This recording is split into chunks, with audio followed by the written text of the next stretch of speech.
you know, Latin 1, it might be weird, but I'm breaking this up into two videos, even though I literally didn't even pause between them. I mean, I hit the stop button, but as soon as I finished the other video that I was just doing, I immediately hit play on this one because you do also need to know about irregular verbs in the future.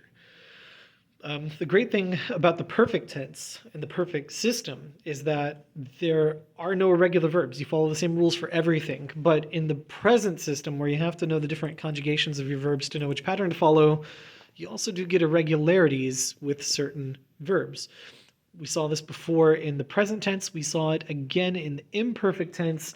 And now let's talk about it in the future tense, because in all verb tenses, the most important one for you to know is sumesa. Please learn more than one verb. But if you only learn one, it should be this one, sum essa. It is the most common, most important verb you'll ever learn. And you'll see here that the future forms of sum essa don't look like a first or second conjugation verb. They also don't look like a third or fourth conjugation verb. They're their own thing, and you've got to memorize it. All right?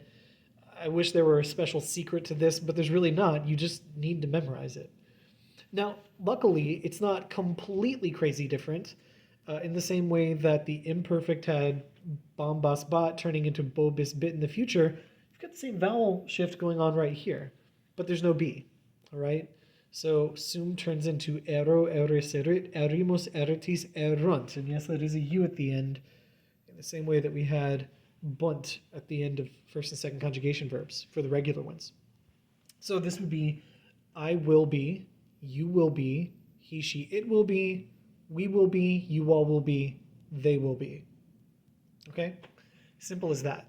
Now, we do get some other irregular verbs in the future, but they're actually not quite as irregular. In fact, I didn't even bother writing all of them down. I mean, for one, I didn't bother write, for time's sake, I didn't write down possum. It's sum with a prefix. You just have to add the prefix in front of these forms. Same if you add any other prefix on top of sum. If you want it to be future, you use this with the prefix in front.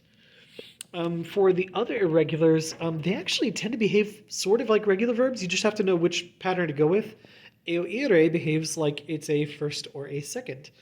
So it does add the bo, bis, bit, bimus, bitis, bunt. Literally the same one that we added to lacrimare a moment ago and flare a moment ago. You just have to know to add it after the letter I for the stem. So ibo, I will go, ibis, you will go, ibit, he, she, it will go, etc. That's the only irregular verb that actually behaves like a first or a second conjugation. All the rest of them behave like a third or a fourth. Well, actually, specifically, they all behave like thirds. So wolo, for instance, you can see turns into wolam, woles, wolet, wolemos, woletis, and wolent. That's the same es et business that we had with our third conjugation verb just a moment ago. And if you wanted to do nolo instead of wolo, it's literally switching the V out for an N.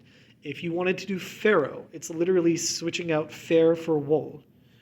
So that's actually pretty easy as long as you remember which pattern to follow, and as long as you've learned your regular verbs, those aren't going to cause you a lot of trouble. And I'm not worried about you when you see those in text. I think you'll recognize them, again, as long as you haven't forgotten what the regular ones look like. But do memorize your forms of sum no matter what the tense is, okay? Every single time. Look to the verb tables at the back of your book because there's an irregular verbs table that has all the irregulars, but especially sum. Look them up on the internet if you have to. All right, you know, if you need to write it all over your kitchen table under where your plate goes when you eat dinner to memorize your forms of sum, do it, okay? Memorize those forms of sum in every tense, especially the future. All right, I will talk to you guys later. Bye.